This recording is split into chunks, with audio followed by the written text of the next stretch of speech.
into the microphone. Okay. The channel is live. Hello, everyone, and welcome to Adventure on So Many Levels. We're going to play some Daggerheart. Daggerheart! Woo! Indeed. I am Christiana Ellis. I am the game master, and we're continuing our Daggerheart Beast Feast campaign tonight.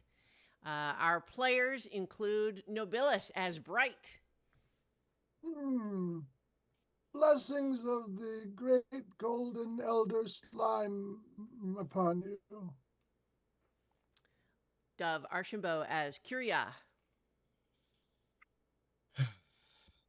What's gonna happen next? Millie Katie as Sue Spawn. Where did I go? Jason Banks as Clem Jr., who is muted, alas. I'll do that again. The gang's all here. The Oops. gang's not all here. Oh. Oh. Speaking of which, we have Lee Burdett playing question mark.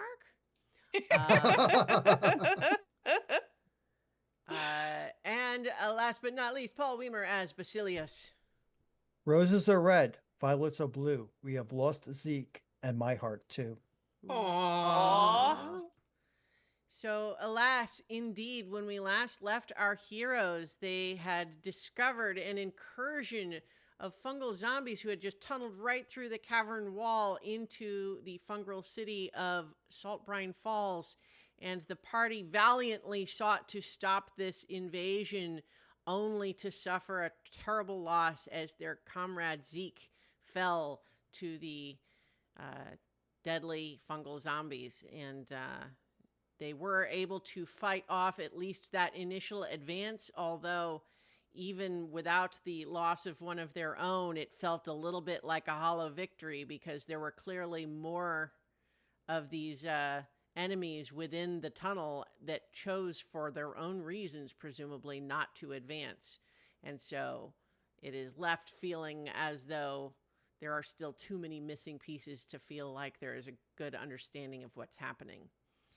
Likewise, there were several other places across the city that also suffered similar incursions and at least were held back in some places with the assistance of members of the Saltbrine Falls chapter of the Church of the Golden Slime Mold. And so at the very least, things seem to have approximately stabilized, although that is now within a much smaller radius of the city than it had been before. They had already been under siege and quarantine, and now they have lost even more ground to these spores, which can transform the poor innocent fungal into these fungal zombies. And so we last saw our heroes bringing their fallen comrade back to the place of safety within the city and trying to decide what comes next. There was some talk of immediately pursuing the attackers into the tunnel, except that no one was really in shape for that. So tell me, Golden Nuggets, what would you like to do? Well, I think some recuperation might be in order. We are a bit wrecked and we have lost a member. Yes. Make our way to where we were staying, help along the way. Have a talk with the sheriff, just have a talk with the sheriff. Touch base. Yeah. Sue, we could do a couple of things. Like, we could imagine retroactively that Sue actually was there all along. Or we could just say that you had gotten up to some other business during all of this. And so maybe that's... I think me having been stuck in another space dealing with the incursion and making my way back to, like, I've got to actually catch up with the rest of the party. Okay, so I think we can imagine that you've been able to rendezvous at this point. Mhm. You learn, of course, about Zeke. Right. What were you up to? Oh, these things seem to be all over the place. Ah, Got A Well, campaign against us, against the fungal people. yeah. to a point, that a campaign against them is a campaign against everybody. Because like it's obvious if this place falls completely, it's obvious what's gonna happen. It's just going to What? keep It's spreading. gonna keep pushing. Yes. Yeah, Have to Yeah. agree. they're you know they're gonna be turned into more ammunition against anything else that resists. All right. Let's keep going. Yes. So shall we have a rest? I think that would be appropriate. If we can find a place to do so, yes. Yeah, We but- should, yeah, well, because we don't know if our place is in that cordoned off area. No, so yeah, you're think- the place where you had been staying is like right downtown in the most dense part of the city, and so that part is certainly still within the safe area. Yeah. Although it's more crowded now in that area because, of course, you've got people who had to kind of flee from the outskirts where it's not safe anymore.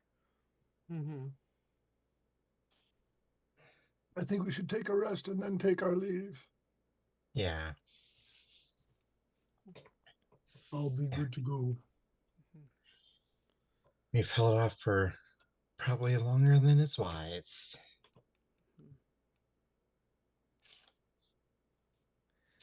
So I think. The- Oh yeah, go ahead. And the question does come to mind as to what route we should take. Well, if we're going to Our guide might have some thoughts on Well- that if they're so willing to be our guide after all this. Yeah. Um, Riga? Yeah, Riga. Yeah, so I think that you have while you've been in Saltbrine Falls made use of the fungal who have kind of the ability to telepathically Mhm. translate for you. Certainly, Riga has been acting kind of like sobered a little bit and maybe a little bit regretful. You wonder if perhaps she feels like if you all hadn't followed her to the rave, maybe things would have played out differently. But yeah, so I think then I can here put our stream on the map, which you're all able to look at. But I think as you look through your own map, the question becomes if your plan is to continue on to Riga's village as you had been planning to do before, then she thinks the most obvious way to do that is down past the ruins of Meyer into the Abyss. And that is the way she would go. However, there was also the question of there had been discussion last time of trying to actually pursue these, enemies of, these fungal zombie enemies through the tunnel that they had made. But obviously, it's up to you all what you want to do.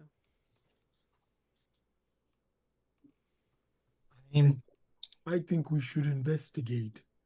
And we don't have to take Riga because there's nowhere for her to guide us. We'll have to do this one on our own. I'm honestly wondering if it would be worthwhile to go through that tunnel, seeing as they apparently have the ability to tunnel at will, and they probably can collapse them at will. So I don't think that's necessarily a given. I mean, We don't know how long it took them to dig those tunnels. Yeah. Personally, I am out for revenge. I want to see those creatures reduced to their organic components. So if it comes down to a vote, mine is for pursuing them. I don't think there's anyone strongly inclined just to go to what's it called? Go to Granada. Creatures to grow on. Yeah, I think following the fungal zombies and from whence they came and putting paid for what they did to my friend is what I want to do. Indeed. I'm hesitant on that because we don't know what we would be going into.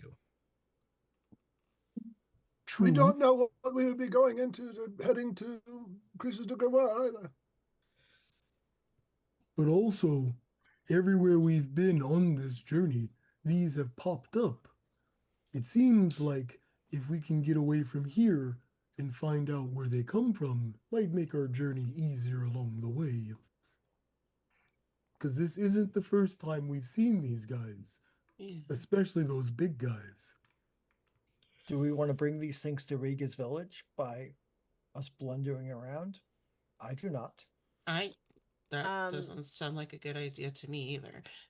Riga, I think through your translator, she's still very animatedly doing her own little,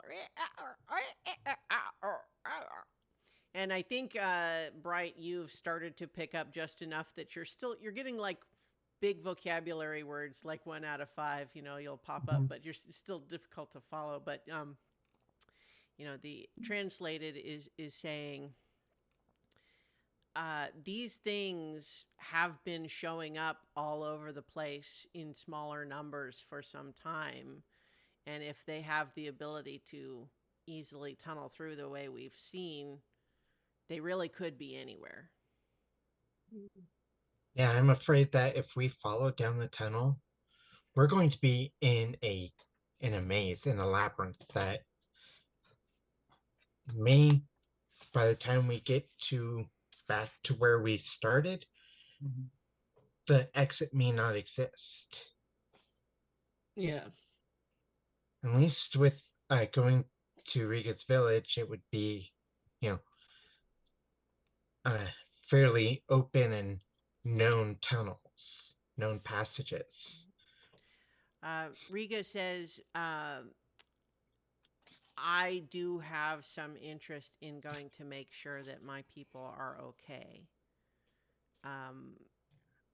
But I understand.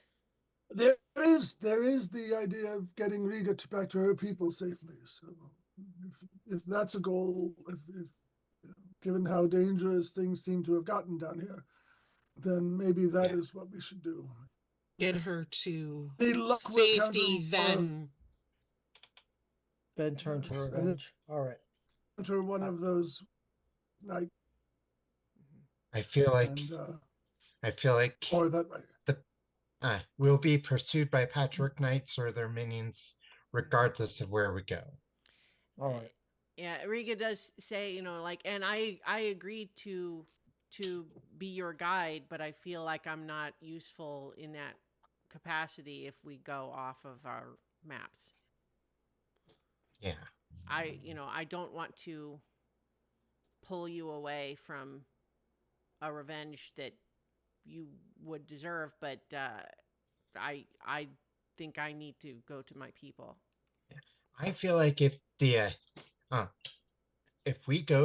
head to Allure, we will encounter them, and we will have opportunities for a revenge. That's fine. So we should rest fully and get prepared, because I'm pretty sure they saw us too. Remember, there was those ones that chose not to come up. Yes. And I want to be ready for when we see them again. Absolutely. Yeah. Okay. So you all are able to get a rest. You don't need to make a feast right now unless you wanted to, I guess. But like there's food and lodgings available for you, and so you can go ahead and do standard downtime recovery activities. I think what also happens at a certain point is you do get a visit from uh, Sheriff was Sheriff Portobello, right? I could Mhm. find Yeah. it in my notes, I'm sure, but I believe that was right. And so he visits you, and he actually has like a small little trunk that he's brought with him, and he says, I will say that you inform him what your plans are, and he says, yeah, Mhm. we kind of figured as much given what brought you all down here in the first place, but I think that Salt Brine Falls owes you a debt, and as you seek to go even further down into what might be even more danger, we feel like, we, maybe it's not a matter of we owe you, but we wish to equip you with some more than we had already. So we've got a couple of, items from you. And as a matter of fact, a couple of these, they are, in fact, the prizes for the cooking competition that Champignon and Puffball Pete chose to donate for this. And Mhm. so he opens up the trunk, and there's a few things that you have in there. Let me pull up the sheet so I can easily describe what it is that they do.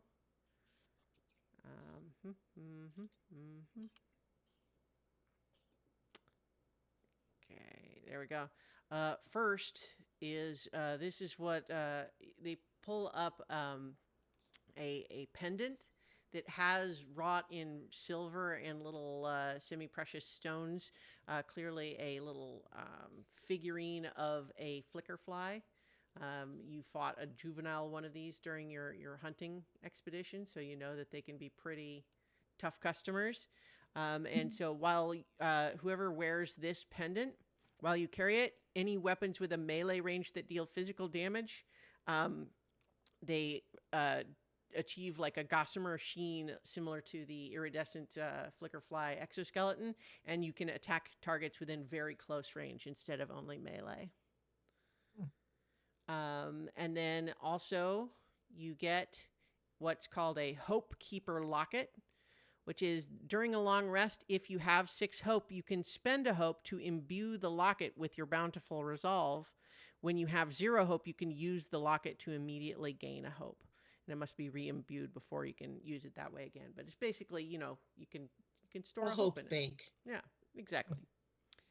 And that's like, yeah. So then you also have a what they call a cutlass chef's knife, which is mechanically in the system here, is what's called a parrying dagger. Where is it? Can I find it? I believe. No, see now I'm. If you search for it Yeah. in the managed equipment, it'll show up. Parrying Mhm. dagger. Yeah, parrying dagger, which is a secondary weapon. But while you're carrying it, when you are attacked, you can roll this weapon's damage dice. If any of the attacker's damage dice rolled the same value as your dice, the matching results are discarded from the attacker's damage dice before the damage you take is totaled. Interesting. Nice. Yeah. So you get one of those, and it's basically it's framed as it's like a chef knife that is magically enchanted to not cut you. But it turns out in combat, the magic is actually also protects you from other cuts.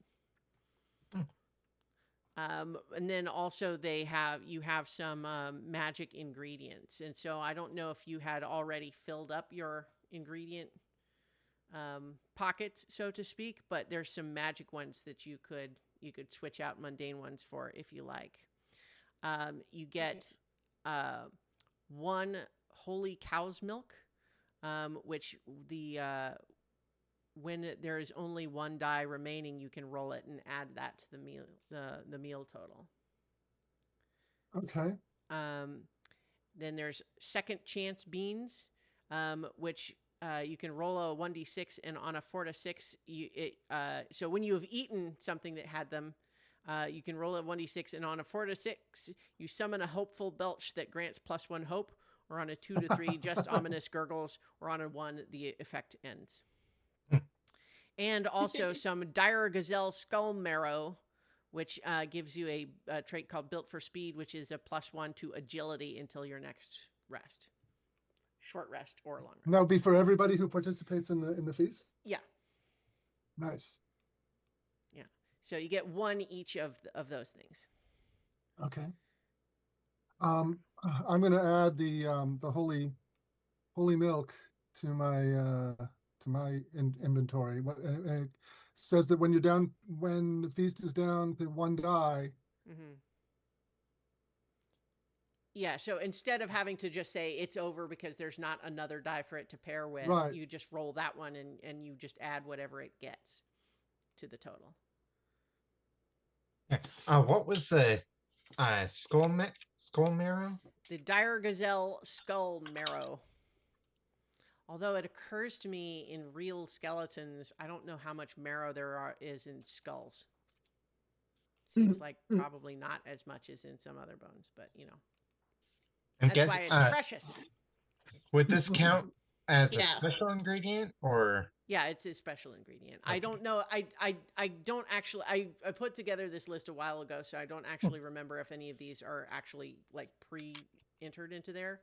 But you can add it yourself. But yeah, it is definitely, all of these are special ingredients. And then the third one was the second chance beans. Second I chance think we should- beans. Mm-hmm. I'll take the beans because I actually used the last of my ingredients when we did our last feast, or for the competition. Sorry. Yeah. Yeah. So recall that part of what you were already winning for the competition is that you could fill your ingredient reserves to to full with mundane things of flavors of your choice. So you can still do that, but obviously these have to be part of that. Right. So Yeah. if after taking those 3, anyone still has an empty ingredient slot, you can fill it How- with whatever ingredient. How many you want. can we carry again? I believe that it is up to your highest trait.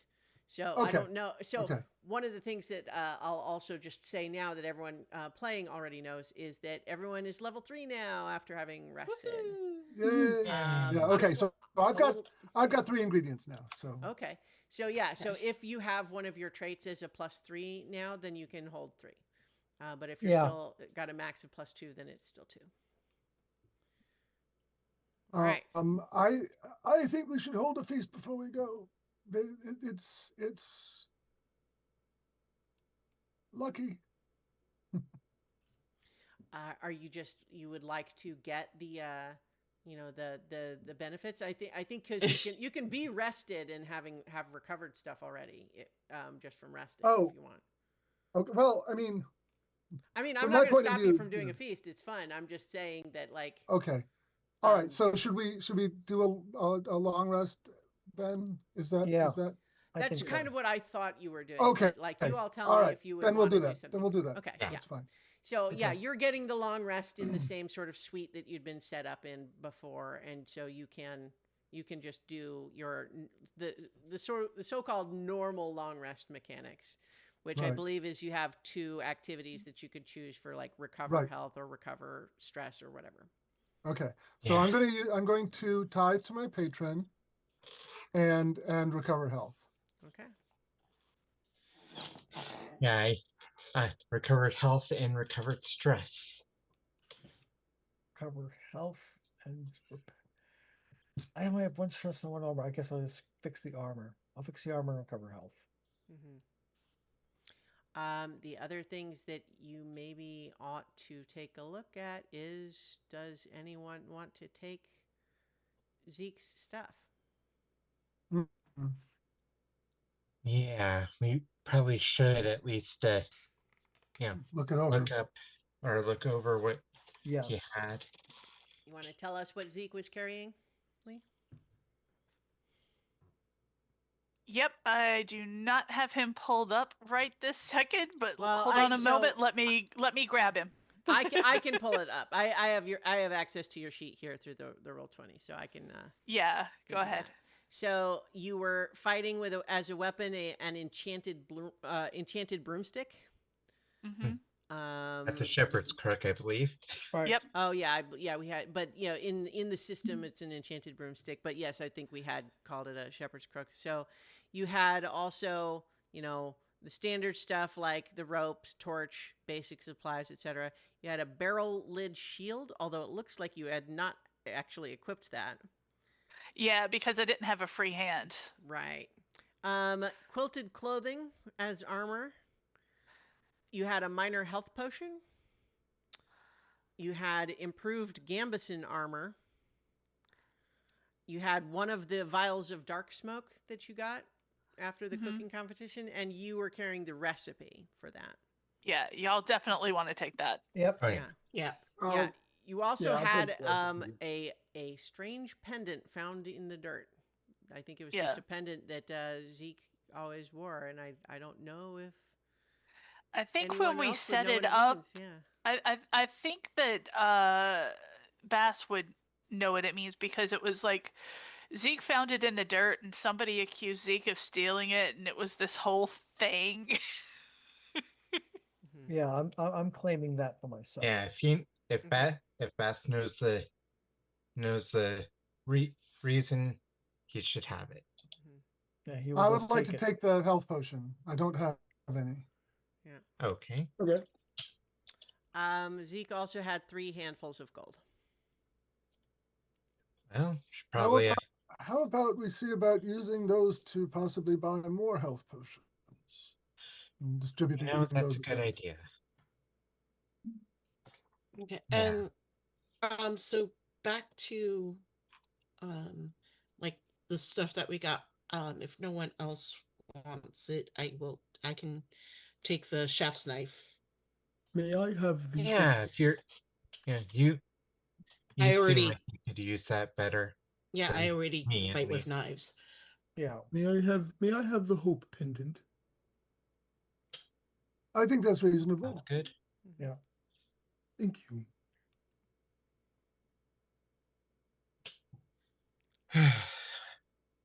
The armor that Zeke's armor, I think we should give that to the citizens because Mhm. they're going to be doing fighting, so they should. Yeah, we should. And I think actually, unless one of you would use it, Zeke's shepherd's crook as well, because they'll need all the help they can get. I already have an enchanted weapon myself. I don't need the crook. So I think so. I'm all for that. If we're gonna, unless anybody else has. So who Question. who took the Hope Keeper locket? Clem. Yeah, Oh, Clem Clem. wanted that. Yeah. Oh no, I So oh, there I was thought he took there was the Hope Keeper, and then there was the Flicker Fly pendant. yeah. So yeah, there was a locket and a pendant. So which one did you take, Clem? The hope locket. Oh, Yeah. okay. So I had that mixed up. So then who took the Because pendant?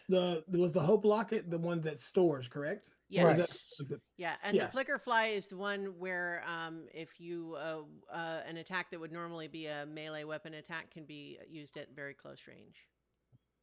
Because it kind of like it makes your weapon sort of like flicker out to a distance greater than your normal reach would be. Yeah. Honestly, Suit Spawn might could use that as well because he has she has I she have the- just So not mainly melee. Okay. all right. Since I've, by the way, since I've got the most stress, whenever we need to make a dark file, I'll do it. So just mention that if you guys want that during next time we do a rest, because we've got one, correct? Got one. One vial of the dark smoke, right? No, well, so there were you received 3 as a group, but I think you Oh, split okay. them up. So like Zeke Yeah. had one of them, and there were 2 Oh, okay. others Yeah. presumably. Yeah. Oh, okay, okay, okay. Yeah, I believe I have one. Yeah, and I've got the other. Okay.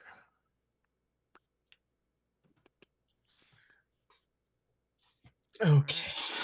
I'm gonna switch back up to the other map just to remind me how. Yeah, so we were at 7 fear. Oof. Let me. So just because I have the die on this Oh. sheet to.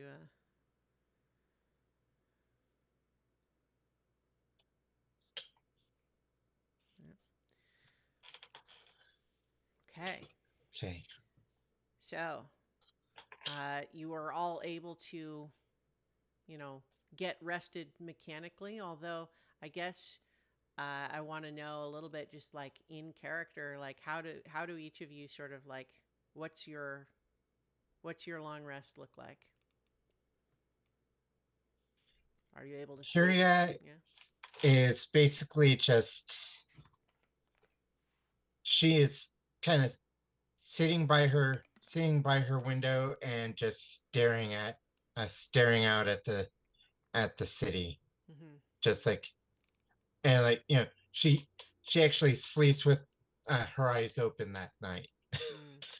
And Yeah. just The Yeah. view is not what it once was, because like areas that used to be lit up as part of the city are dark now, and even in those you are periodically seeing little bursts of the sort of golden energy that they're using to try to clear spores where they find them. yeah.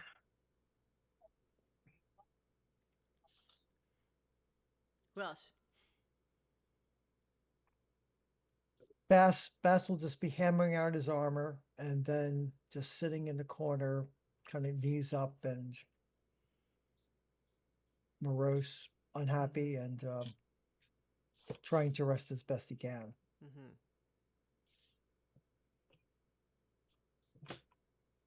Okay. Wright is spending his time in the Temple of the Golden Slime Mold and doing his daily ritual there. He feels a good deal more comfortable with it after having interacted with their faithful and seeing that they were purifying the area after the fight and talking to some of the people there. Mm-hmm.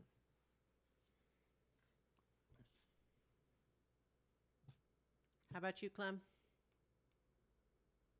You guys see Clem once he gets the Hopekeeper locket. He spends a lot of time with it, and he does a lot of meditation.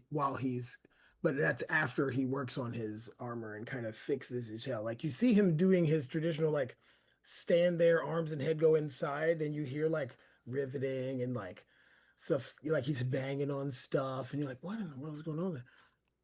And then and as he does this, for some reason, the shell starts to look better, although it does have scars and kind of like it doesn't look smooth. It's not a baby shell, no. It is marked with distinction, though. He has done some combat. And then he spends the rest of his time with the locket. Ah, And Sue's going to work on her armor and like also start getting familiar with the knife and how it works. Both now her 2 knives, and working with like trying to kind of attune with the flickerfly pendant and get a feel for how it all works. Yeah, I think that like once you've sort of got that equipped, you're just sort of like you do a couple of like test like stabs or slashes with your dagger, and you realize that with an act of will you could just make it as though your dagger is in more than one place for a moment. Like it still feels like in your control, but you just sort of see the blade slashing, a few feet further out of what would normally be your range. Right. All right. So I think like once you're able to rest, it's I think it would probably actually be mid-morning at this point because y'all were up late. But I think there's not a huge like ceremony to see you off exactly, but certainly I think you check in, and there's still a lot of what you see is a lot of the people here of Saltbrine Falls coming together to sort of help one another. There's lots of places where people have had to flee inward from the outskirts of the city, but people are making them welcome and finding places for them to stay while everyone sort of figures out the new logistics. But everyone's like they're doing their best to manage, but like they're clearly worried because what's going to happen. It seems like they how can they, especially now that they have they were having enough trouble just guarding the existing entrances and exits to their cavern, and now there's more, and there could be new ones anytime. Yeah.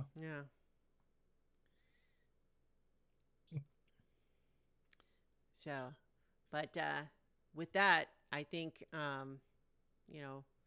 if the plan is to continue following Riga's lead to head in the direction of her village, she would be taking you, down this way. She does warn you, like with the last little bit of translation help before you head on your way, that she just says is like there are still enough like roads and finished passages down through there that it's relatively easy going just from a travel perspective, but that once you get closer to the ruins of T-Mire, there have been reports of bandit attacks and strange activity down there, so everyone will want to stay, keep your head on a swivel, so to speak. Before we leave Saltburn Falls, can Kira just grab some sort of like little trinket or something? Tell me what you have in mind. Just like I don't know, like a little tourist trap kind of thing, like Yeah, I mean, the answer just is like, yes, you can. Tell me what you find. What you grab. Yeah. Yeah, she gets a little pencil that says, I got salty at Saltbrine Falls.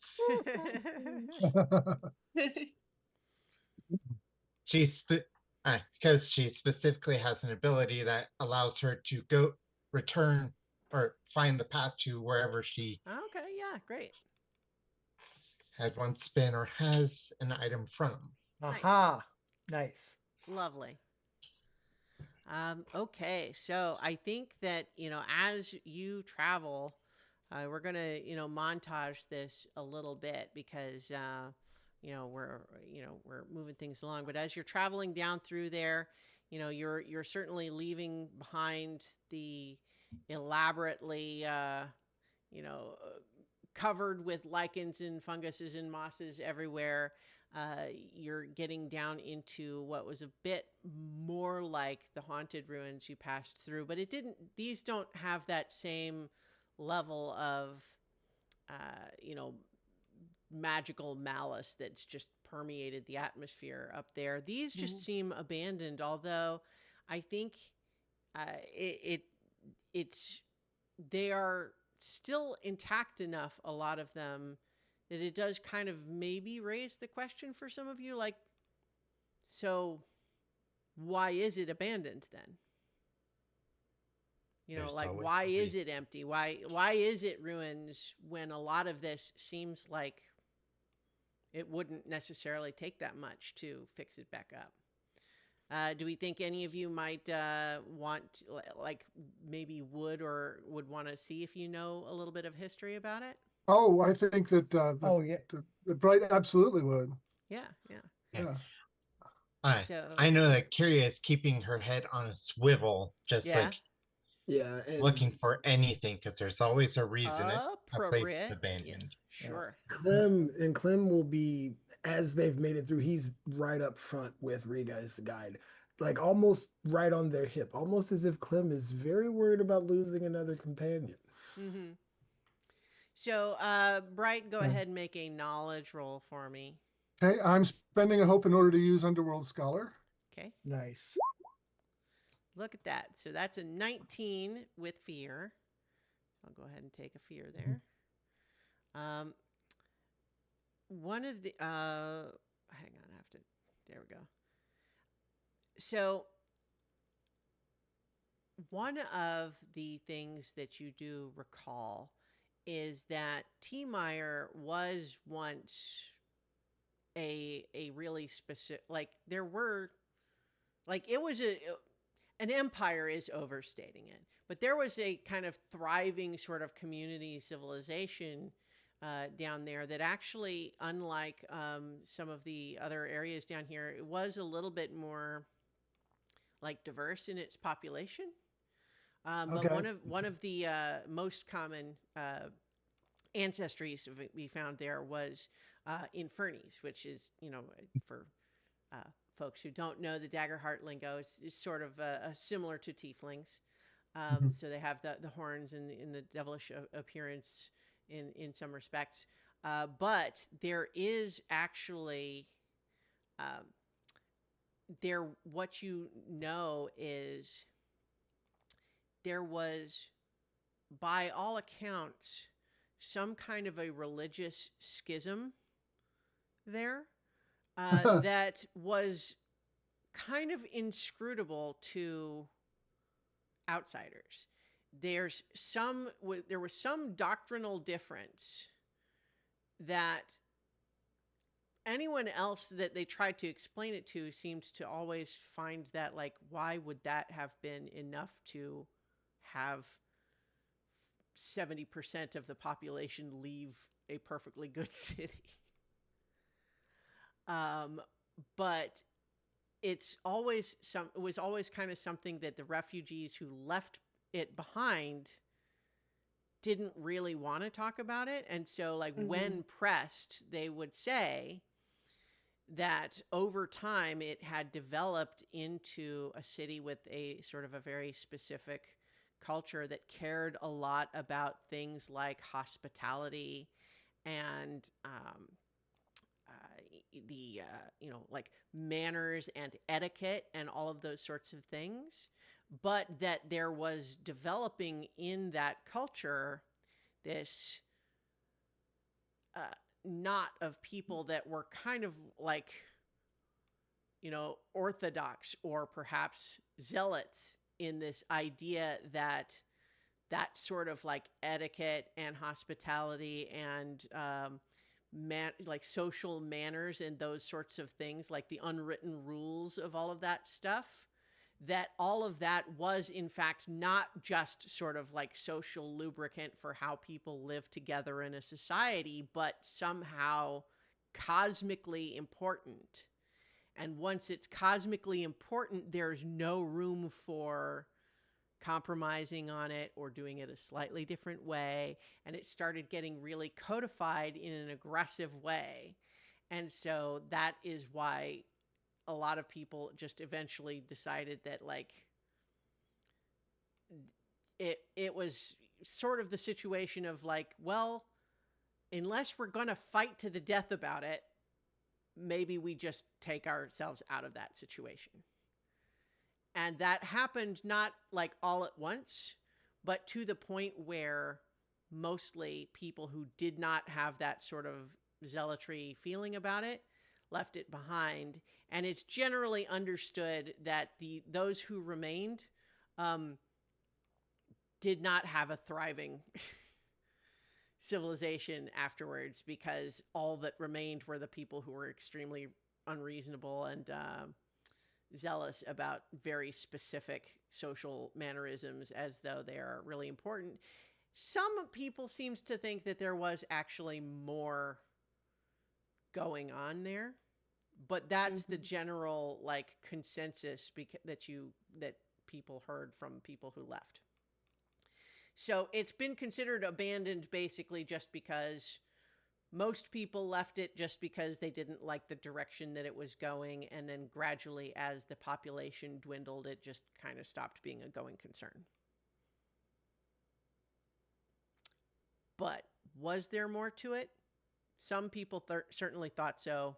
What exactly that is, maybe lost to time. What's the situation there now? Well, We'll according to find- Riga, we may there are find out. reports of bandit attacks and weird behavior.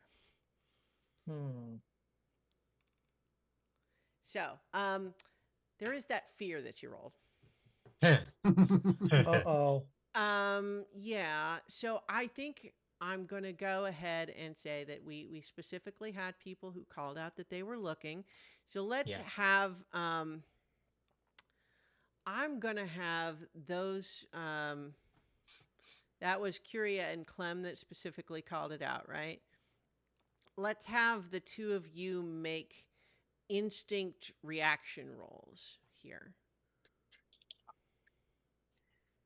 Okay. All right. 11. Well, so yeah, we got between the two of you, we got an 8 and we got an 11. The hope and fear doesn't matter here, but those are not great rolls. So I think what is going to happen here is that you have like passed through some of the more dense parts of like the old city, and you're now in areas where things are a little bit more like spread apart. But it's partly just because like there are tunnels that expand in various other directions. So instead of like passing through downtown, you're in the area where like, well, you could go that way and there's a bunch of like abandoned houses. You could go that way and there's some other abandoned buildings, but everything's a little bit more spread out.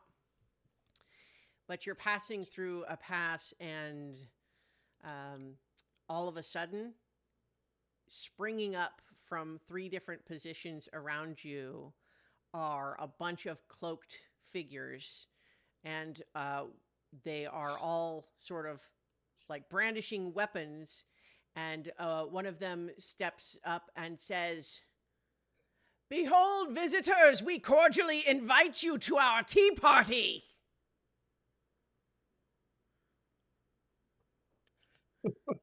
Your possessions will be gratefully accepted as gifts for the host. Oh, that's No, wait a I minute. think we would No. we No. decline. we respectfully decline. There's some gasps, and you realize first of all that as there's this, you sort of saw this initial one that sort of spoke up, but you're realizing actually there may be more of them than you initially realized. But there's some gasps when you respectfully decline, and the one who spoke just said, "Very well, then instead we will escort you to the kids' table." And we're going to have initiative. Kids table, huh? Yeah, and not, initiative, but like, Yeah. you know what I mean. Yeah. Okay, so I think I'm going to actually say that because you didn't sort of spot it until here. Let me, so I think you all see the map here. Yep. Yep. Yeah. And so I'm going to go ahead and say like this guy right here, this guy is the one that had sort of stepped forward to speak to you. So I think that I am going to say, because they are, you know what? I will say that they announced that with sort of great ceremony, and everyone else all of the others in there just kind of murmur like, the kids' table, the kids' table, the kids' table. And so I will actually give you all the first spotlight because they're so busy reacting to, oh my gosh, not the kids' table. Oh, I'm boy. gonna shoot at the big guy. Okay. Now, he's not physically any bigger than the others. He's just, he's the one that spoke first is all. But yeah, biggest and leader. sure. Okay. Terrain wise, Oh. is there anything notable going on here? Yeah, like they're kind of up on an elevated position, but they're kind of like Okay. gentle slopes. It's not like super steep. Okay. So, 6 with fear. yeah, well, I'm afraid that a 6 is not going to be a hit here. Also, let me get my hope and fear die. Okay. All right. So, you fired an arrow? Is that what it was? Yeah. Yeah. Just He does an elaborate bow that makes it like he's ducking to avoid your arrow via a courtly bow. Oh boy. This dude is just rubbing it in. He respectfully declined your attack.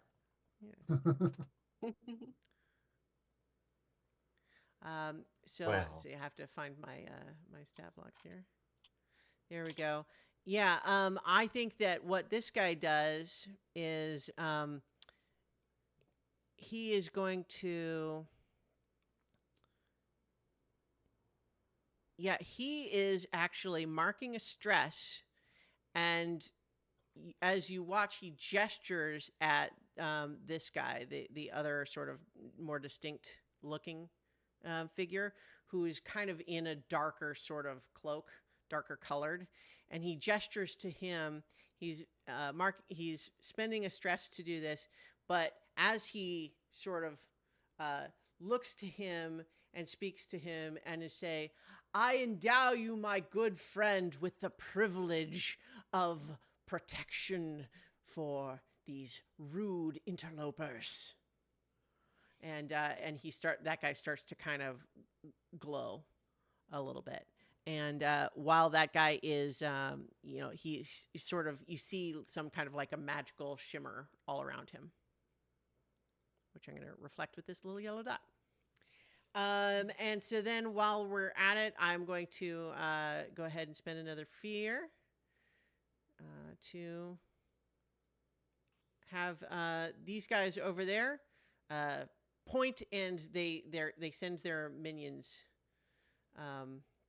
So let's hang on. Let me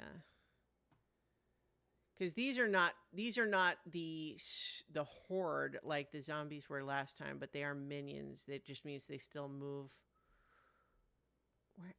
I'm sorry, I keep losing my page.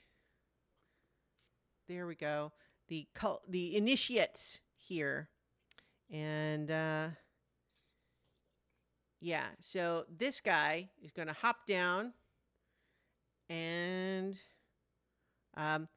I'm spending an additional fear to choose a target and spotlight all the initiates within close range of them. And close range, I wish I had just a quick reference of that, the range thing, because I think close was 30. It's not very close. Close is 30 feet. Okay, so Yep. yeah. So choosing the target, which is Sue here. Mm-hmm. And so all of them within 30 feet, which means it only excludes that one guy out there, are able to move in and do a group attack. That's how these guys work. So I'm spending an additional fear for them to do that. But yeah, so they're all moving down. And they're all doing a group attack on Sue. Let's see. So they are doing one. So they do a shared attack roll, but then the damage is multiplied by how many of them there are. Okay. And their attack got a natural 20. Oh no. Oh, dear. No. Well, Danger it's sense. so what's interesting about minions is that they kind of don't get a benefit from a critical in the normal way because they do a fixed amount of damage. It's not a die roll. So I think that just Okay. means that in this case, the crit doesn't actually do more damage for them. However, it is still a lot because there's 5 of them and they do 5 damage each. Right. Well, So- okay. So as a goblin, I have danger sense. Yeah? Once per rest, I can mark a stress to force them to force an adversary to reroll attack against me or an ally within very close range. Oh, okay. I am marking a stress. Yeah. Okay. Yeah, so I will re-roll this attack roll. Look at that. That's a 9 instead. Ah. So yeah, tell us, how does that work? It looks like all of these cloaked figures are just swarming you here to all just start stabbing you with daggers. But what do you do that makes them miss you? Yeah. So basically, as soon as the that kind of sense the rustling of a group coming back, I'm not going to actually take a step back, but I'm going to kind of shift my body in almost a matrix sort of way to avoid all the blades coming in at me. Nice. Love that. Great. Okay, so that was their attack. So players have the spotlight. All right. I am going to step to the right a bit here. I'm moving just far enough to get everybody in range. Okay. And I'm going to use otherworldly shimmer on the group to my right there. Mm-hmm. So an illusion of otherworldly colors and spray out from in front of me, possibly enabling these guys so that they cannot use reactions, take any other reactions until they clear the Okay. And Oh my gosh! no, it's a But crit. it's a crit. That's a crit. Oh. Okay. It is. Oh. So So it gets all of the guys in that group. Yeah, it's 30 feet in front of me, so it's Okay, yeah. it's out. It's going to be all those guys, and I'm going to give you a fear Okay. to make. Actually, I'm going to give you 2 fear to make the 2 special guys, the guys who aren't minions, mark 1d4 stress. Okay. 1d4. You want to roll that for me? I'm doing that. Okay. Okay, I'll do it over here. There we go. 1 and 3. Okay. So 1 from the I'll say from this Red-faced guy. red-faced guy, and then 3 for the other one. Yep. Okay, and then yeah. And then I'm going to back up again. So wait. So was it just the stress thing, or was say again Yeah, what the rest of the effect was? They are enthralled. They are enthralled. They cannot use reactions and cannot take any other actions until they clear the condition. Okay. All right. So Okay. this is the Daggerheart version of hypnotic spray. Right. Yeah, and I'm just trying to think how do I have to just one at a time them? That seems. Or spend a bunch of fear. I mean, I Yeah. just gave you 2, but you'll need to spend 3 to get as far as I can tell to get it back. So Sure. You did sort of gave me 2 fear as a part of that though. So no, yeah, no, I understand, yeah. but I also you did get a see crit that, though. So remember to take your hope and clear a stress or whatever, and then it's still player spotlight. But yeah, all of this group suddenly seem like dazed by this otherworldly shimmer. Right. Well, So Perhaps Sue should do something. well, Sue is kind of she's like Yeah.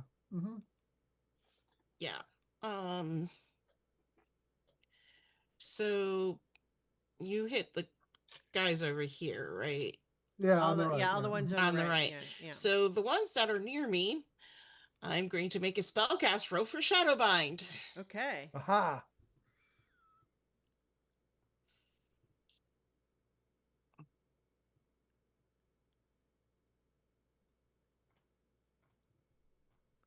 Did that go over? I'm not seeing. Okay. I'm not. That was a 15 with fear, and I'm not. I'll Okay. try reloading again to see why it's not Okay. popping up. Okay. Yeah. So the 15 is enough for those for these initiates. But like, what's the range? Are you targeting one of them or? It's All adversaries within very varies close within range. very close range. Okay. Yeah. Are restrained. Okay. So, and with that, I'm going to then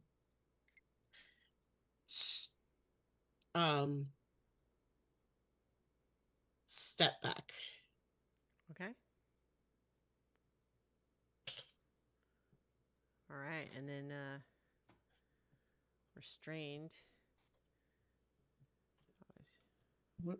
Right. So Um, restrained. Yeah.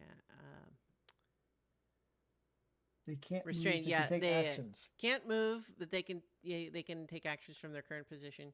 Yeah. All right. Cool. Cool. So that was with fear. So it is my turn. I took my fear. I think that this guy up here, the red-faced guy up here, is going to first. He's going to spend one of his own stress to give the same kind of this magical protection to his guy there, and he shouts out, say, "These are so much ruder than the dwarf. He was willing to be accepted and escorted to the table quite willingly. What a charming fellow, unlike these crude bumpkins." And so I'm then gonna spend a fear to have this guy that he just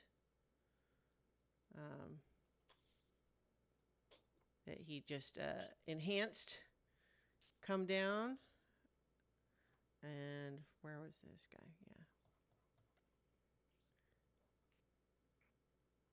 Too much jumping back and forth with the PDF. That's something I need to find a solve for. All right. But that guy, you watch as he actually,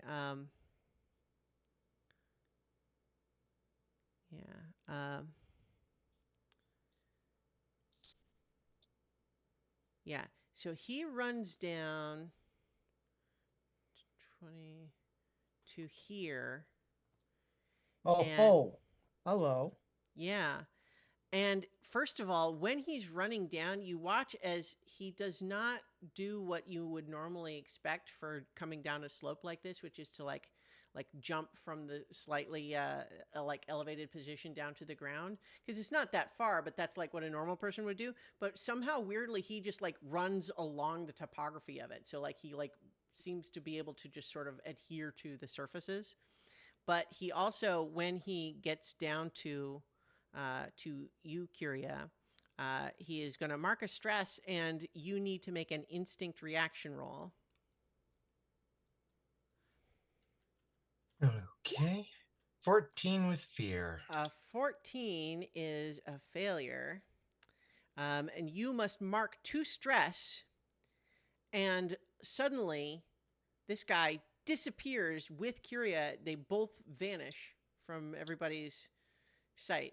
And actually appear back up here. So it's not like you couldn't see where they appear, but they do just teleport away. And you are temporarily vulnerable, Kyria. And they are going to attack you with their long knife.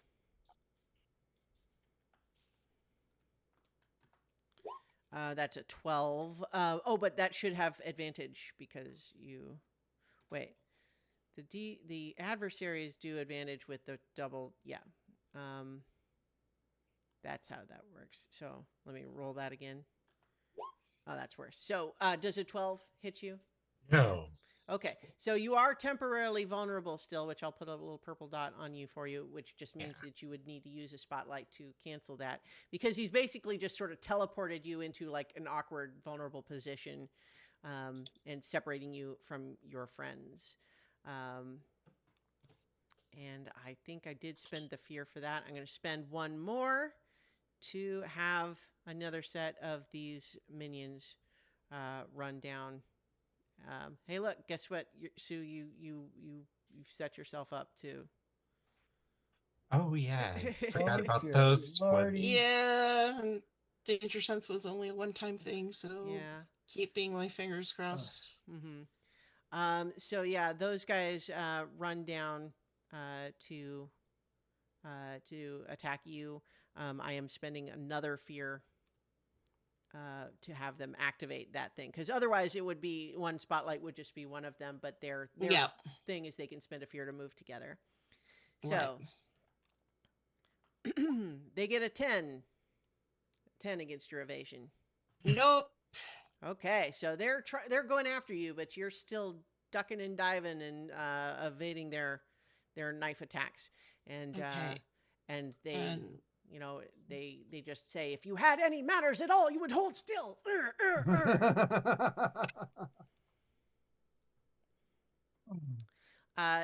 But that would be the end of my spotlight, and so back to you.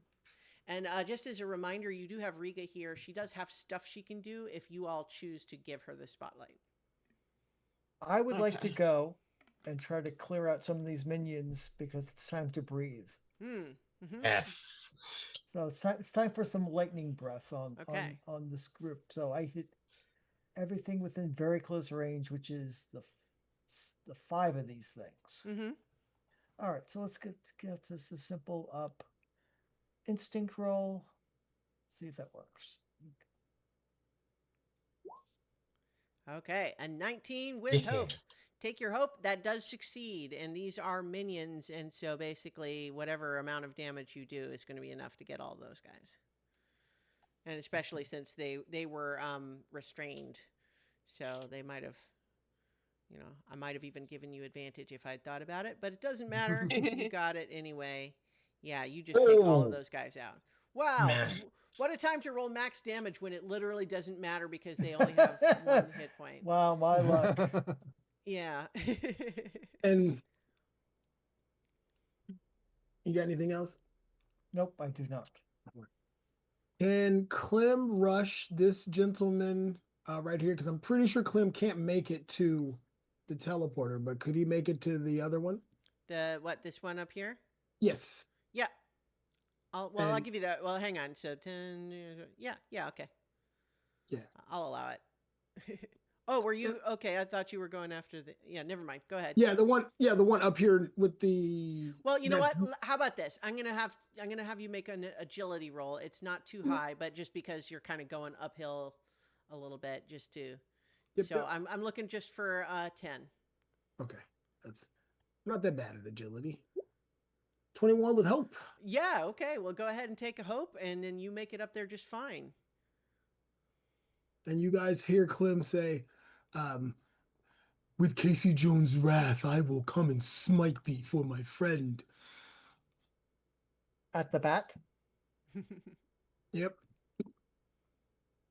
With And a hockey stick. Yep. Which is why Clem uses a hammer. And the engineering. Yeah. And I will try to forcibly push this fellow. Okay. Does an 18 with fear hit? An 18 definitely hits. Right. And then I will expend that hope to add a d6 to the damage.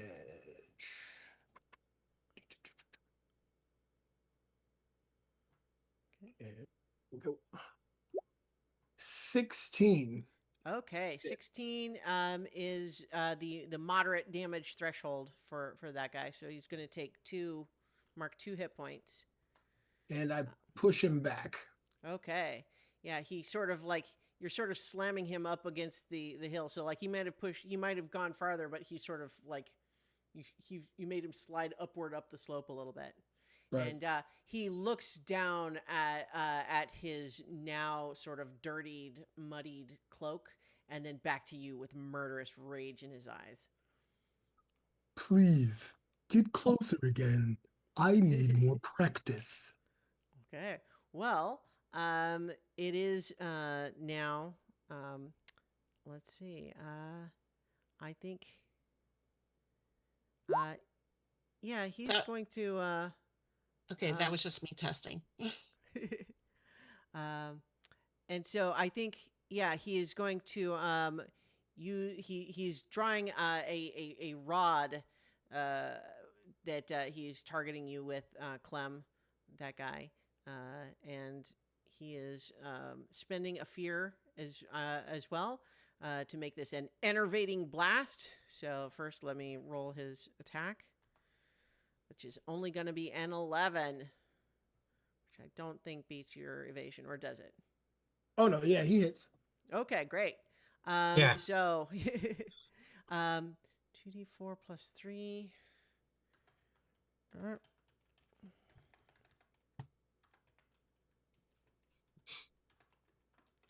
So that's 8 magic damage, but also the enervating blast means that you also have to mark a stress. Okay. And you all see Clem get blasted by this, and he just shrugs it off. Like you see it just hit him, roll over his shell, and like sizzle him a little bit. But he seems, for the most part, fine. Although he did take that on the shell, so to speak. Mm-hmm. So you took that on your armor. Yeah. Okay. I'm going to do one more fear to have the skulk over here, who is actually a fang, cult fang.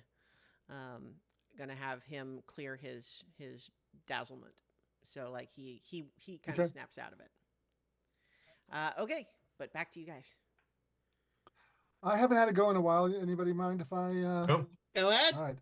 I am going to fling some golden sparkly goo at these minions down here below us that are surrounding sous chef there. And because one of them is within 5 feet, I can also use my paring knife. Okay. Which allows me to add +2 to the damage. All right.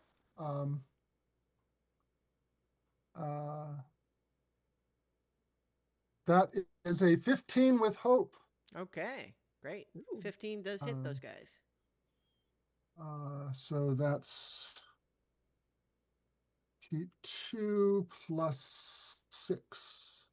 Is this targeting just one of them, though?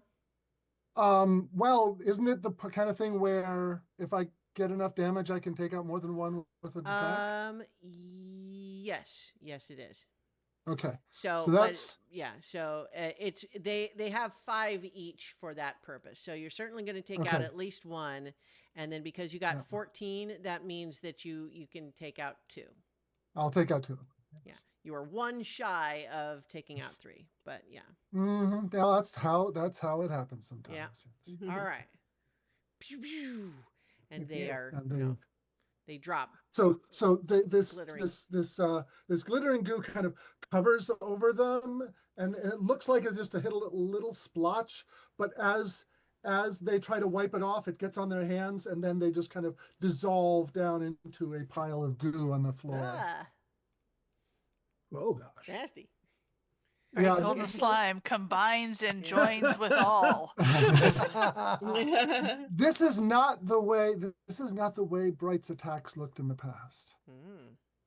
This is new and different, huh? This is new and different. All right, and so you rolled with hope, so it's still party spotlight.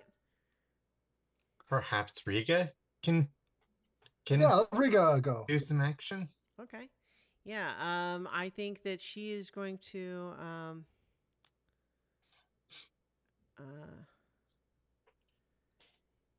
Yeah, she is going to. Yeah, that's what she's going to do.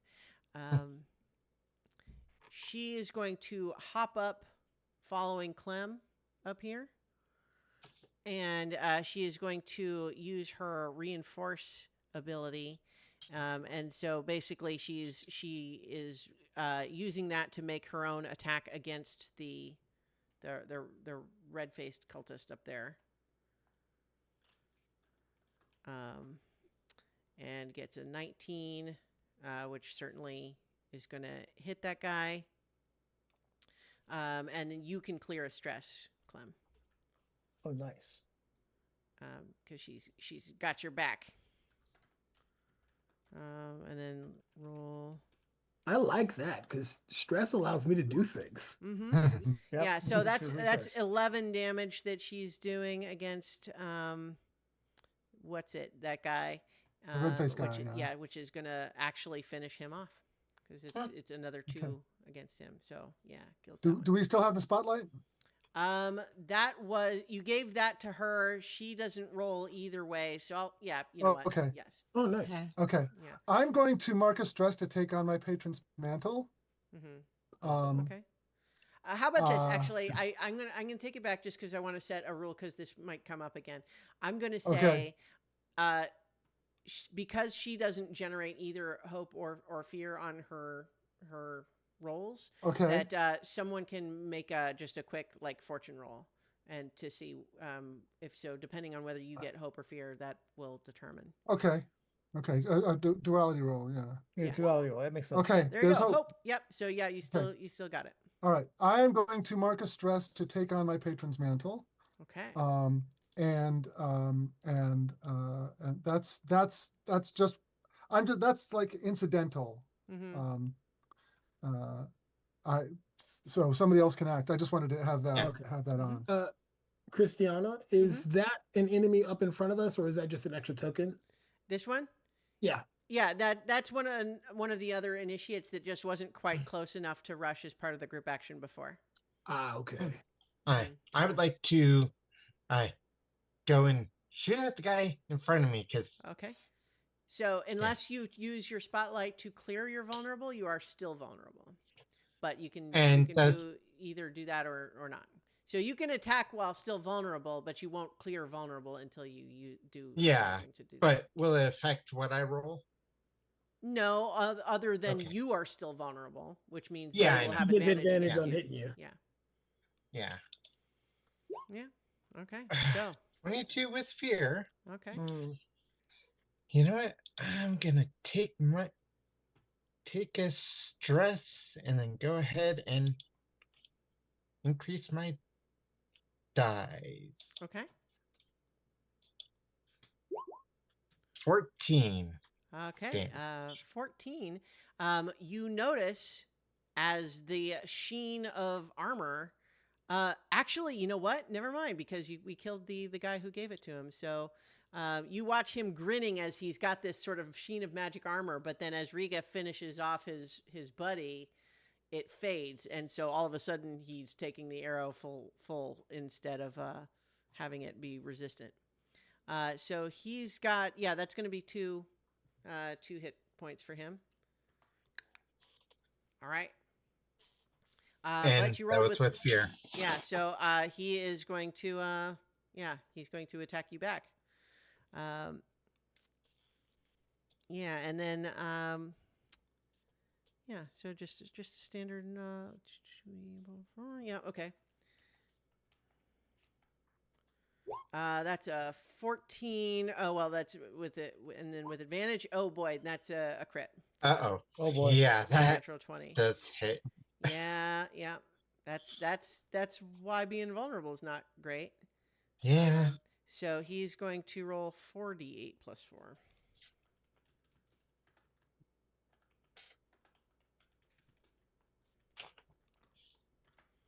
That's going to be 27 with his long knife. Yeah. 'Cause he's kind of just got you. He's sort of just got you on the ground, and he's just able to just really just drive it down onto you. Yeah. Go ahead and take a fear. Okay. And as what kind of attack is it? Like It's a knife. so like Kyria throws up an arm, and there's a flash of some really strange light off her bracer Mm-hmm. as she reduces that by 2 for a. Oh, And so the so number of what you reduced the 27 by 2, or I reduce the number of I use 2 armor slots. I see. Okay. Yeah. So it would have maybe cost you 3 HP, but Yeah. you can mark 2 armor slots and only take 1 HP. Yeah. Okay. And it's a strange flash, and the force seems to spread across the further across her armor. Ah. She had got a ability called Octarine Brace. Nice. Okay. And, Well, that was a those two- reaction that just gave me a fear. So I think I'm actually just going to go ahead and spend that fear to have this skulk who has cleared it is going to run down and do his pick off the straggler move. Oh dear. Against Bright. However, it does cost him a stress to do that, which means that is his last stress. So he is vulnerable now. He's kind of doing this as a panic move. But what he is going to do first is you need to make an instinct reaction roll, Bright. Okay.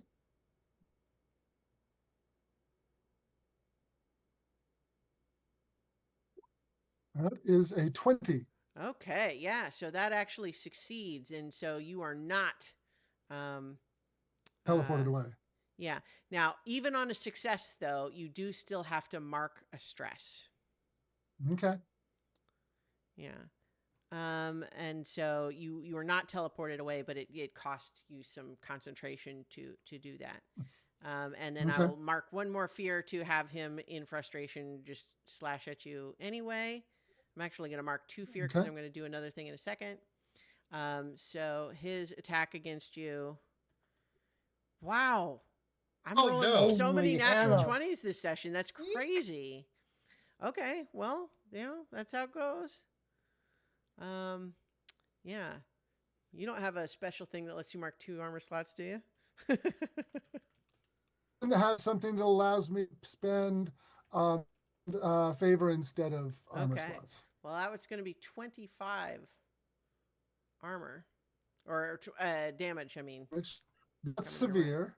So I will spend 2 favor to instead of armor and take 2 hit points. Okay. And so I am using that one other fear that I marked to wake up this guy here too. So now this group of minions is still dazzled, but this guy's awake. All right. I would like to take a turn if it's okay with folks. I'm going to use Siphon Essence against the guy who just hit me. Can I use Hope to use experience on an attack roll?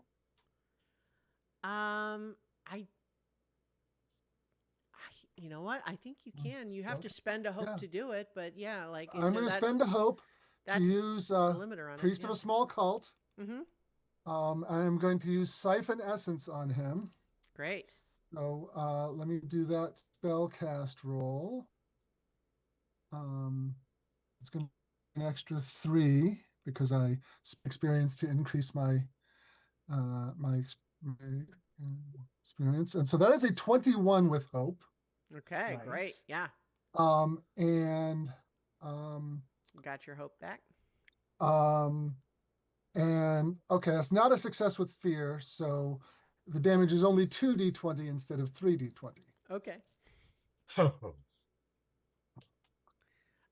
Just occurred to me too that you would have actually had advantage on that roll. Oh my God! Wow. Okay. 38 damage. Yeah. Holy. Yeah. That's pretty good. You won't How be much surprised. damage did I do to him? Well, you know what? Let's see. It's certainly above his severe damage threshold. Okay. But 38 is actually double his threshold, so I'm going to say that just kills him. What Does is his his- Okay. protection do anything? So that is a here's- protection against physical damage, not Ah. this is magic. magic damage. Yeah. Oopsie. Nice. So,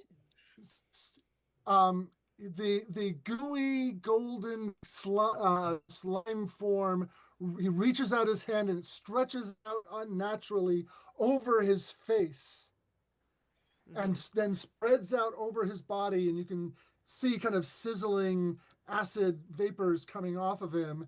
And when he pulls back again, his Bright's wounds are healed. Whoa. And the enemy's clothes just drop to the ground with all of his flesh completely dissolved away, just a few bones sticking out. Oh no, you've struck him Oh. down and he's become more powerful than he could possibly imagine. but in his more powerful form, he's boneless. Yeah. Yeah. He's also just comparatively more chill, so it actually is fine. It's like, boy, why was I so upset about this again? I don't know. I have the more power, but I don't really feel like doing anything with it. All right. That's great. Okay. So that was with Hope. You all still have the spotlight. Yeah, so y- just kind of brushes off his hands. yeah. If I might,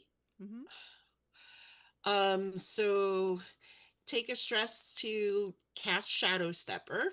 Okay.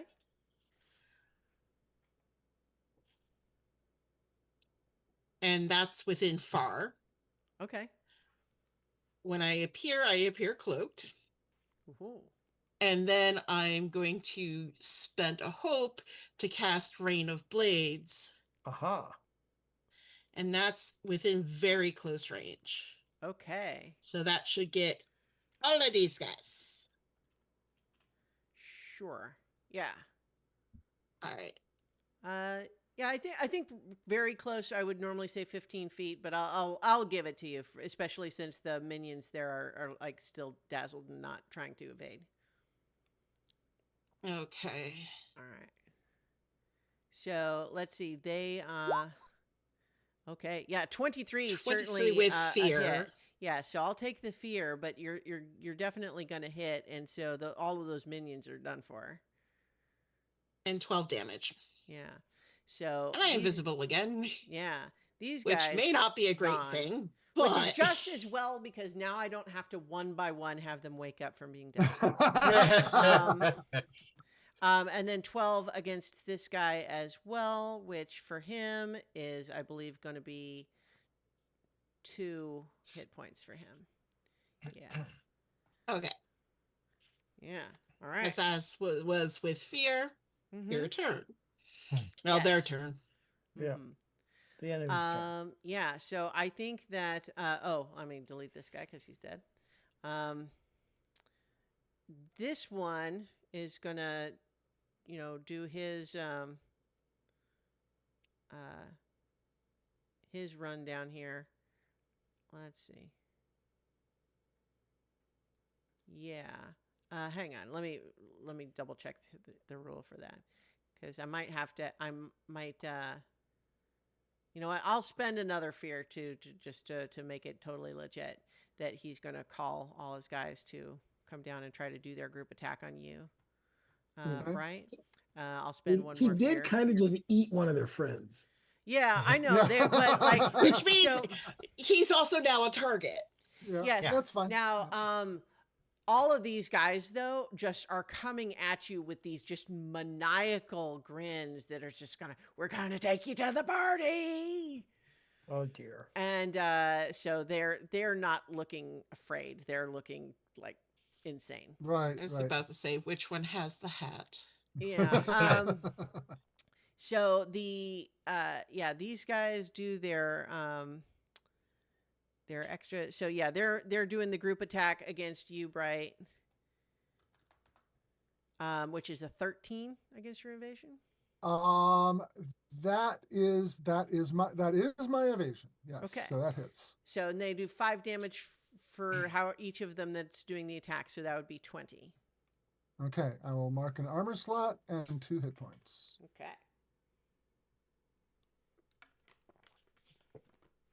All right. So that takes it back to the party. Okay, so let's see. We have these two. This guy here. Mm-hmm. We have him, and we have 4 minions, and we have these 2 guys down here, right? Yeah. Yeah. Mhm. And Okay. the one that Kira's facing off with. Yeah. Yeah. So. Yeah. Okay. That lightning breath did well against the minions last time. Yeah, yeah. I think I should not overthink this and just slide to here and try that again and Okay. get these off of your back. Let's go, Bree. Mhm. Let's shock the monkey to I am a life. little bit of a glass cannon. Yeah, so let's get them off of you. Shall we do what's my there? I want the breath. Okay. 24. So 24, certainly but gonna- with yeah. fear. Yeah. So that's going to take them all out, though. Does give me a Only fear. 4 damage. Well, but- you know what? That's the peril of being a minion. I mean, it makes up for rolling maximum the last time, but at least I got them off Yeah. of to get our cannons back, as it were. Mhm. oh, Okay, so I'm- let's see. My let's see. I think so. I think this guy here is going to sort of shift down to here, and then he is going to take out what looks like a piece of paper from his robe, and then open it dramatically, and it's an invitation that starts playing a little tinny like ding ding ding ding ding ding. Oh, Say dear. you are invited and must attendance is mandatory. And I'm spending a fear, and so all targets within close range. Actually, he didn't have to move to do that. He's choosing a point that's within a far range Yeah. of him, and then everyone within close range of that, which is going to be Sue and Basilius and Bright, are restrained in smoky chains. That's yeah. my shtick and Yeah. And Yeah. so and your stick too. Yeah. Yeah. the smoky chains, are, you know what? I think let's just to change up the flavor then, let's say they look like novelty bright colored plastic handcuffs. but they are strong nonetheless. And so basically, you are restrained and you must break free with a successful strength or instinct roll. And while in you trouble. are restrained, you must spend a hope to make an action roll. Oh, wow. Okay. Wow. Yeah. Okay, is the spotlight back on us? Yes, I did have to spend a fear also to have him use that ability. Yeah. So back to you. Clem is going to whip his hammer at both of these people, both the last little minion and the blue fellow who's on Okay. Kyria. And you will see, y'all, if you were close enough, you'd hear Clem say, "By Saint Donatello's pool shark geometry." And will use his, and it will see his hammer glow, and he will whip his spiritual weapon. Okay. Where did it go? Do you make separate attack rolls against the two targets, or is it the same roll against both? It's the same roll against both. Okay. And I have to mark if I am successful, I can mark a stress. Okay. 16 with hope. That is going to be successful against both of them. All right, now we'll mark a stress to hit them both. Okay. The minion is definitely gone. The initiate. 18 damage. 18 is pretty good. That is going to be another 2 against this guy, which is all he had left. So he is also finished. Well done, you Clem. bonk him Alright. on the head. Yeah. And Clem is like, "Are you okay, Kyria?" And I will say, Probably because is. he is not like looming over you, I'll just say you can clear the vulnerable without difficulty now. I'll just remove it because he's not pinning you anymore is the idea. All right, cool. And so that was with hope. So you all still have the spotlight. Somebody come and take care of this guy. Which guy? The, There's multiple of them. The one that The put, one just that- put the one plastic that's handcuffs restraining on you guys, Yeah, I'm that sure. would, Yeah. that would be my Which guess. was the one down That's this. here? No, it's this Oh, the one I'm next to. Yeah. yeah. Stabby stab. Yes, I am. I will stab with both with both knives. Do you have hope? You need Yes. One hope. Okay. Yep, I can do that. So first one also has the great stone assigned to it, but I don't know how to So far away. get Okay. that connected within the system. The way you do that, because you get like, you'd roll an extra die and take the best two, right? Okay. The way you do that is /roll 2d whatever. If it's d8, then 3d8, keep 2, k2. So Okay. it's But you gotta make the attack roll first. Well, yeah. So I'm first going to make the attack roll with the primary, which is the one with powerful. That's a 20 with hope. Nice. That'll certainly hit for sure. And then so it's roll so you just put a k. 3d8 plus 4, keep No. 2. No. 3d8, k2 plus 4. K2.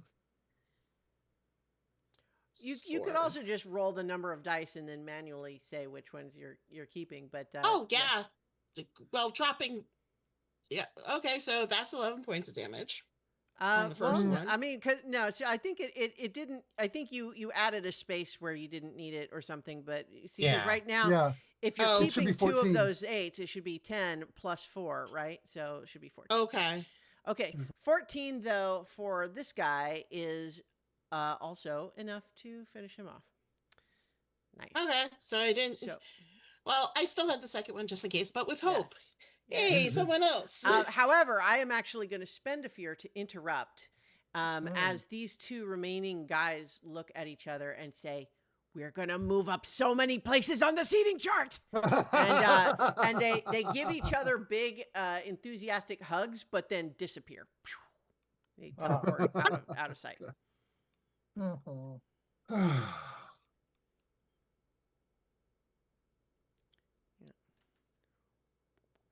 And I think maybe just echoing through the cavern is like just the lingering reverb of their words as they teleport out is this like, at least we've got the dwarf as guest of honor still. Should we go and track them down and perhaps rescue that dwarf? That sounds like Yes. a worthwhile thing. Mm-hmm. And you as Bright's body returns to normal, you see a kind of a dark look in his eye that you haven't seen before. You were right there, Bright. You look a little. I'm fine. Let's finish the job. Okay. Oh, I agree. Although I don't. I have. Sorry, you go ahead. Oh, I was gonna say, I just don't think we should leave this dwarf. I think we need to see if we can find where these guys Yeah. are. Yes, we should track them down. Absolutely. All right. So my experience, where the places did you go? Yeah. Because I have lots of siblings. Sure. Yeah. I think a couple of you have got good tracking rolls, but so Yeah. I think whoever wants to do it, we could also potentially do it like as a group thing, or however y'all want to handle it. But I think we would probably be. Well, I would wind up with a +5 to my roll. So. Okay. I can try to help. Right. I mean, help would give advantage, right? Yeah, I'm trying to remember how that works. Unless you're going to do a group, I mean, help would give advantage unless you want to make it a group roll, in which case it's all +1s and -1s. Yeah. Right. I don't think it's a group roll. No, probably not. Let's just have someone do the roll, and I think that yeah. So I think it's probably an instinct roll, unless you would want to pitch something else. That's okay.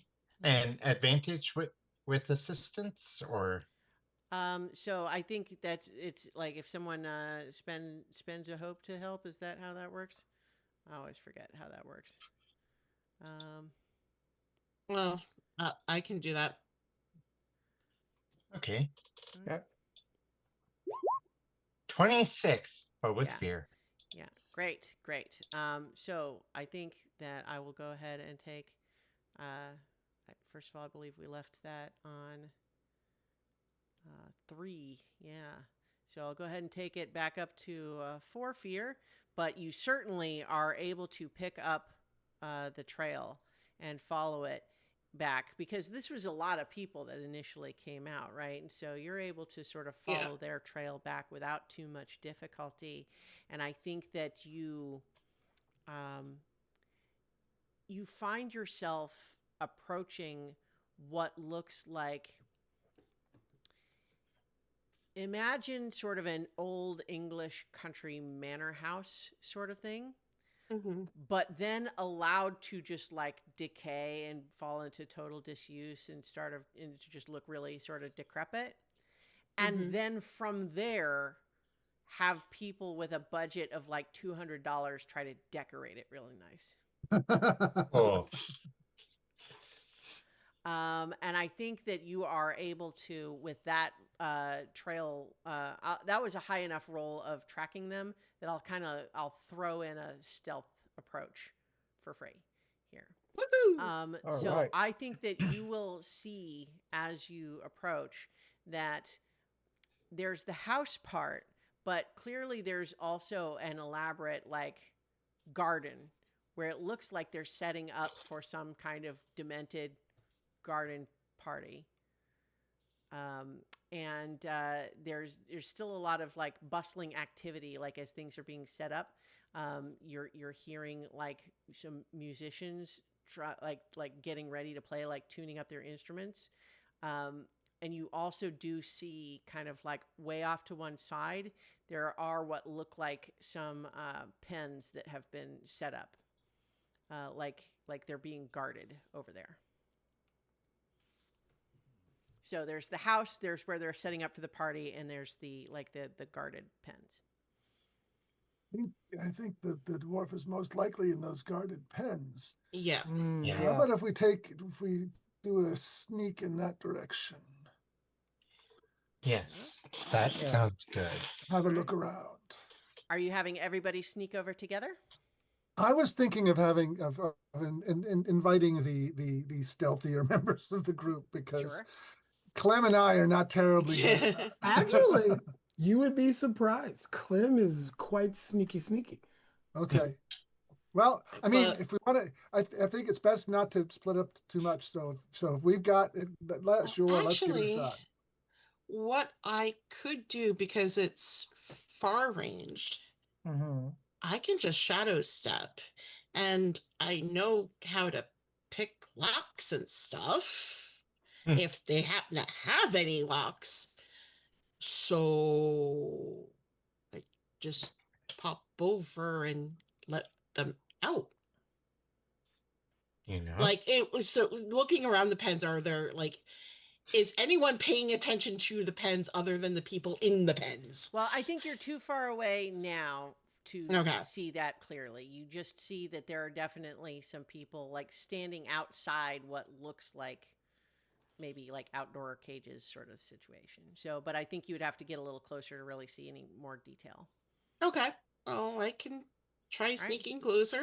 Sure. So you want to, this is just Sue sneaking in? It sounds like it's a finesse. Yep. Yeah. Yeah. Right. Look at that. That's 12 with fear. That's a 12. It's not great. I mean, No. it's not, yeah.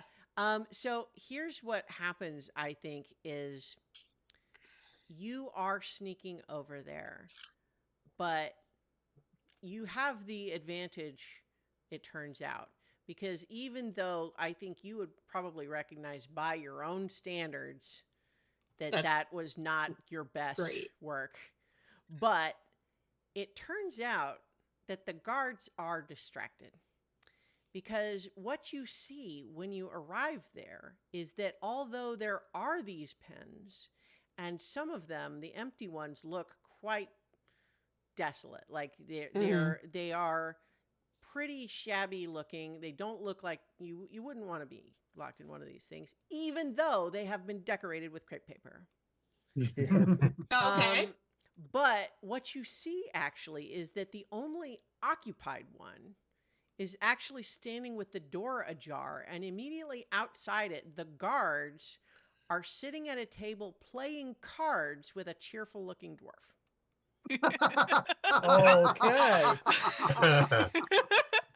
Okay. So I think, yeah, you arrive and you're just like, oh, well, this is okay. So like what? So I have this feeling, we have a smooth talker over there. Okay. Yeah. Okay.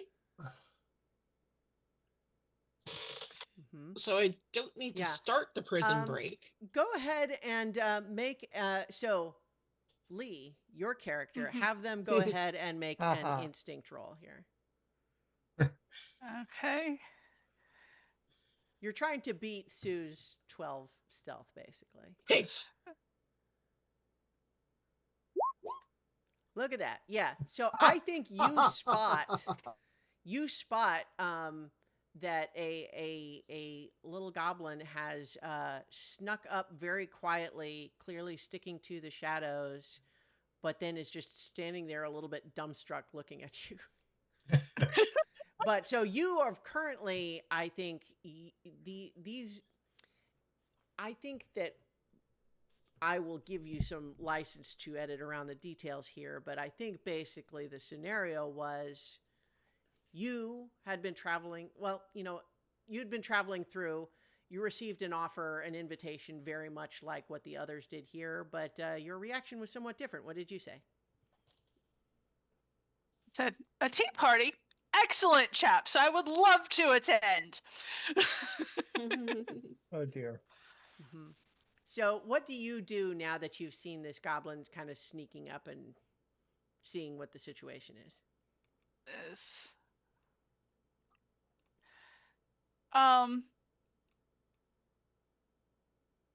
Let's see. I have a thing.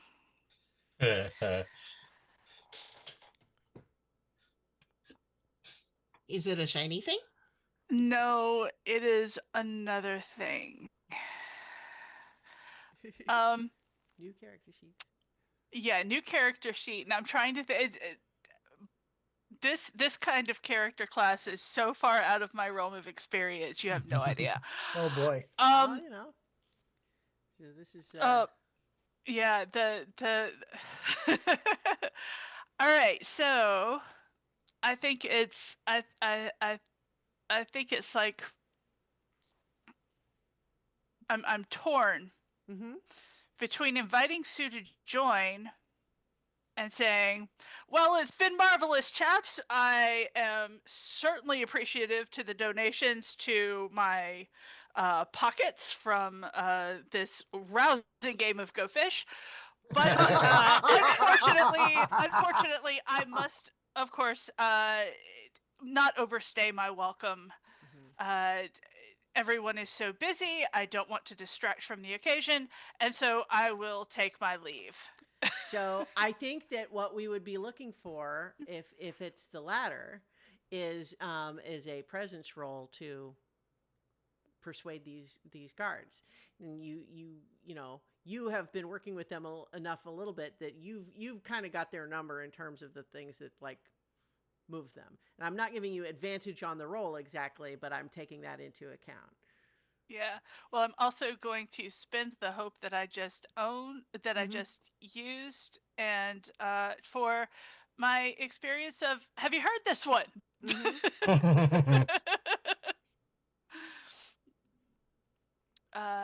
To add 3 to my presence roll. All right.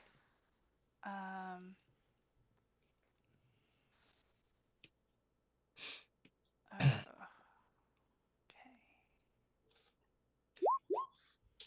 Oh my Is a gosh, and a crit. crit. Okay. Wow. That's a So crit. I think, yeah, Six, Sue, six, as plus you're six. you're watching, this dwarf just suddenly, like, to the guards is just like, it's terribly sorry. This was so much fun, but I've really got to go. And then the guards are going, oh, come on, you can't stay a little Yeah. longer? Oh, okay. Well, No. it's like so much fun. Come again anytime. Oh yeah, absolutely, absolutely, gents. Do you know where they put my things? I can't leave without my shoes, of course. I think on a crit, they hurry to go retrieve it for you. Yeah. Yeah, they bring all your stuff, and they're just kind of just like, you sure you can't stay for the party? Oh no, it breaks my heart, gents, but it's time for me to go. Okay, well, we wish you the best of luck with your travels, and just stop by here next time you're passing through, and we would love to hear from you and hear all your adventurous stories, and of course, you'll have to try the tea next time. Yeah, Absolutely, I will look forward to it. Okay. You are definitely on my stopping way on the way home. Mhm. I think that with that crit, Dusty, and everything you've seen here, you understand, like, you've got these guys charmed, but these are the dummies they set to guard the cages. This is not, you are not Yeah. universally free to go by everybody here. You've just talked these dummies into it. So Yeah. just understanding the limit of what your role has accomplished here. So they seem like, oh yeah, they're going to let you go, but you just understand that, like, probably pretty soon someone's going to walk over and say, where's the guy? Where's the dwarf? And they're going to say, oh no, he had to go. And then they're going to, see. So Yeah. you know what I mean? So, Yeah. So yeah. Sue, did you stay hidden during all of this? Is that the idea? I would have stayed hidden. I'm not gonna like deliberately blow my cover, Mm-hmm.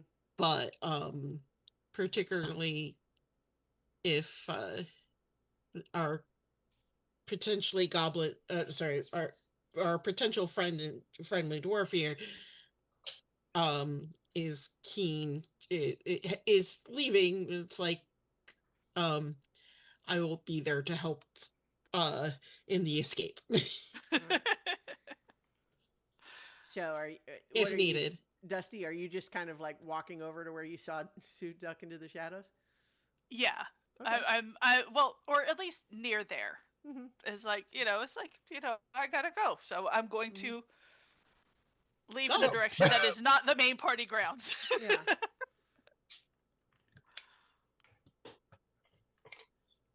All right. So Sue, what are you? And then I'll basically kind of start retracing my steps back to the group and kind of do a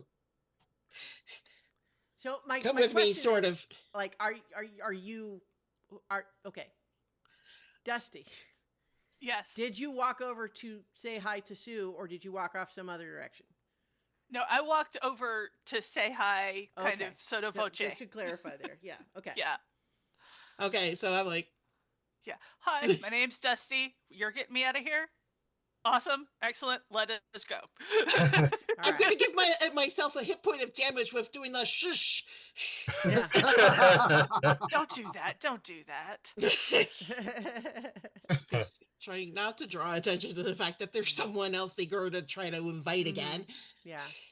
So let's get some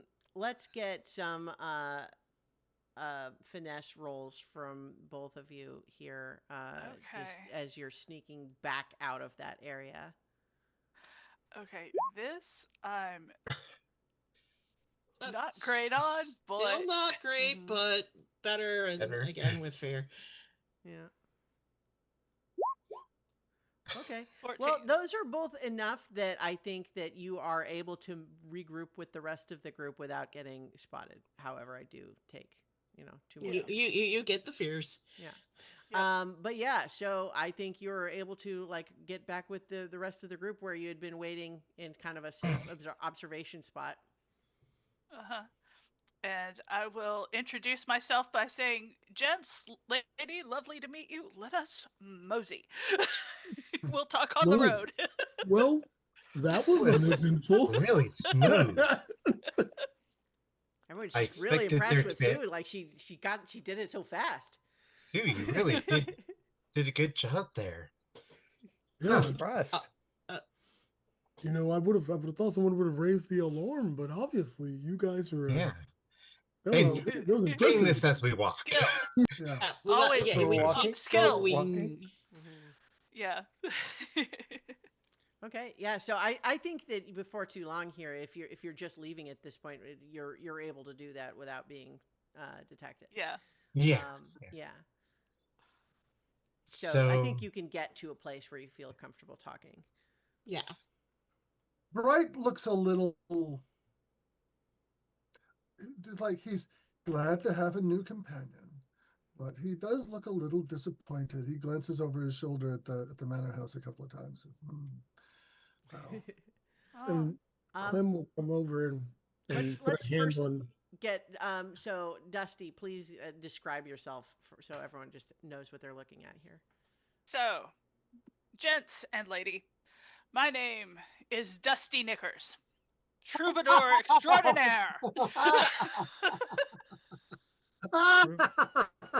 Oh boy.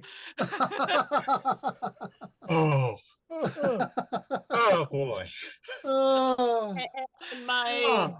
and my first thought process of we have a talker here is confirmed. How about a physical description? Yes. Well, I have to let the chuckles die down first. I you know can't what? talk. Absolutely. Go ahead. Yeah. Alright, so Dusty is a very pale, very blonde dwarf. He is built. Dwarves in Daggerheart are actually between 4 and 5.5 feet, so he's actually kind of tall. Or at least like average sized or so. He's 5 feet is dressed- tall for you, maybe. Yeah. The hey, no height hating, no height hating from the giant, please. He's got a pair of goggles on his head with these bright blue lenses, and he's wearing a very fancy coat over an orange shirt. And he's got these weird looking boots with glowing blue soles, and I'll actually put his portrait in the Discord chat so that you can see what he looks like. Actually, no, never mind. I actually have a video, a background. Okay. Well, I've I also will- got your token on the stream here, but that doesn't help your Yeah. your player companions right now. What I can Yeah. actually do, I got you back on the map. I can drag you onto that and make your token real big. People can. Yeah. It's a Oh, low that's res, cool. but Those yeah. are very bright Ah. colored images. Yep. Yeah. Oh, it's interesting. That one doesn't have the goggles, but yeah. Anyway. But yes, great. So now you may resume your greeting rituals and such. Yes. So, So who do I have the pleasure of addressing? we are the Golden Nuggets. I'm Kyria. This is Suspon, Bright, Clem, and Hello. Basilius. Bright says, blessings of the great golden slime upon you. Thank you, my good sir. Thank you. And the blessings of the spark be upon you all. What's the spark? If you are the golden nuggets, it is surprising to me that you do not yet have a dwarf in your company. I would. We are nuggets more in the sense of, chunks of meat. Oh, yes. Yeah, Although we're what not brings- opposed to gold is either. that is very droll. That is very very droll. I love it. what brings someone as, I guess, fancy as you down here? You flatter me. You flatter me. Um, I am here as a scout, possibly an envoy of sorts, an ambassador, if you will. My people, the people of Mentosa, have sent me to find out why the monsters have started leaving. Leaving? Okay. We Leaving. used to have regular incursions. Our warriors were very very busy, but they have steadily gotten more and more bored, which is a problem for me because my repertoire is a tad limited um, at the moment. So I'm hoping on this journey that I can, of course, add to my repertoire as my hero Xenophon did in his adventures. I have heard so much of this glorious bardic hero. He is my inspiration. But Bravo. oh, dude, you haven't heard the half of it. but yes, they wanted me to go and find out what was going on. Why has the environment started changing? And of course, I leave home and am immediately invited to a very amusing but not well organized garden party. And as useful and bountiful as that ended up being, I would not wish to waste more of my time there. So your Sue, I believe it was. Yep. Your timely presence, signaling it was time to depart, was greatly appreciated. Thank you so much. There is also, of course, Riga with the group. I think though that Dusty, you because the frog person, what are they calling Ribbit. the ribbits. Ribbits. The Ribbit village is near enough to where you're from that I think you have trade with them periodically. So I'm going to go ahead and say that a studied bard such as yourself from a place that would have traded with them, I'm going to say you speak her language. Oh, nice. Yeah, so Riga will sort just wave, and for everyone else is still just doing that. And but you understand her as saying is like, have you heard of any changes to the Cuises de Grenouille village? Are they well? Yes, my froggy friend. It is a pleasure to see one of your kind out and about. We have not had news. I believe another one of another Mentosan was going towards Cuises de Grenouille. I was going up north towards Saltbrine Falls village. I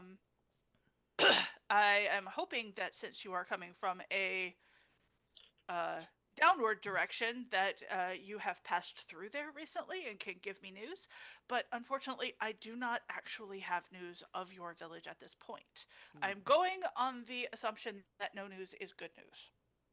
So I think that during all of that, because she doesn't speak the common language either, right? So you Right. have now just repeated all of that back to her in the same sort of croaking, squeaking sounds. Yes. So everyone else has just been treated to that for a little bit. Right, you got some of it. But you can, of course, tell everyone else what she said. Yes. I think you might be surprised to realize that she's traveling with them, but they don't. They're just staring kind of blankly when she's talking. Oh, excuse me. is there a language barrier here? I was just telling her that I was unfortunately unable to provide her news of her home village. But is that your current destination? Yes, Yes, that's we were we are headed in that direction. heading Excellent. down there. Excellent. We actually we just came from Saltbrine Falls. Yeah, it's not a happy situation up there. Oh dear. Oh dear. They're under siege uh, by corrupted spores. Ooh. Fungal zombies. Yes. Ooh. Ooh, yes, that Yeah. is very concerning. Do we know the cause? Do you have any information on the cause of these? All Well, of It, this? well, we were hoping to check on Anna's village to make sure it was okay, and then go and find where this fungus came from. Oh, yes. there are Yes. being Would you accept another member of your party to find this infestation? I would sure. definitely, if you would allow me to join, I would certainly lend my song and my Hmm, magic to your cause. magic's good. Magic is very good. Yeah. Uh, yeah. Have you heard of strange creatures known as that Patchwork we've Knight. heard Yeah. referred to as patchwork knights? I mean, you guys we've been calling them Patchwork Knights. It's not like they're known as Patchwork Knights. Well, But yeah. But you could certainly describe them. Yeah. Yeah. I They think have that, yeah, I would say, Dusty, that there's aspects of that especially if the group shares what you saw about the one, whereas it seemed like it was like empty and somehow being like remotely piloted almost Yeah. magically. Yeah. We would. I think that, Dusty, you would be more familiar with the idea of the like a clank, like a living construct. The idea of something like remotely piloted from something that's coming from somewhere else is more unfamiliar. And I've added Mentosa to the map, so you know Okay, where I'm yeah. talking about. Yeah. Ah, Aha. Mm-hmm. But yeah, so I think I think that you feel like if you saw one, you might be able to know more about it, but just based on their description, you're not really sure. hmm. There is some familiarity. We are not a large community, but we are very advanced. Um, the natural resources of the area where we live have given us that ability to broaden our knowledge of such things. Oh, my Yes. dad would like you. My dad is pretty nifty too when it comes to things of that nature. He's Well, put a lot of things excellent. together. Excellent. Maybe he can come and visit once we have seen to this infestation. Oh, Um, that would be a great time to go have a party in the salt brines with the fungal people. My dad can really cut a rug. Excellent. Excellent. I shall look forward to seeing his dance moves and see if they're up to my own. Oh, and you seem to be one of the musical inclination. He even had a song made for his dance. Oh, really? Tell me Indeed. more of this song. Maybe I can It- incorporate it in my repertoire. It's from the ancient gospel of the four saints, and it's called the Ninja Rap. Oh, yes. Above the table, I am now going to have to look up the lyrics to that if Mhm. it's a real thing. It's a real thing. Yeah, I'm gonna have to look up the lyrics to that. Hmm. And you see him pull from like a little pouch in his pocket. He pulls out a book and writes in like a little tiny. It's got a little self inking quill, and he writes in a tiny note, "Ninja rap lyrics," so that he can remember to write those down. But when he closes the book, you see that the title is Mechanical Hearts of Love. Oh God. Mhm. Because the what he has as like his his strange thing that is part of the character build is a romance novel, and that's his spell book. Is he wrote his spells in the and the songs that he sings in the margins of the romance book, so that everybody's gonna go after a spell book. Who's gonna go take the cheesy romance novel? Hey, there's definitely method to that madness. Well, I was Yeah. just going to say, like, and if someone did try to steal the romance novel, then you have something to talk about with them when you catch up to Yeah. them. Oh yeah, because dude, the plot, well balanced characters, strong female protagonists. Yeah. Is that what a cheesy romance novel would have? It can So, still be It can still be a cheesy romance novel if it's formulaic enough. Okay. so I'm going to suggest that as we have this moment of meeting a new friend and making the golden nuggets once again a 6-piece order, I think we're going to gradually pan away, looking down as there's a moment now of meeting a new friend, but there is still a lot of traveling ahead, and we will find out what next awaits the newly reconfigured golden nuggets when we return for more adventure on so many levels. So many So levels. many levels. Yay!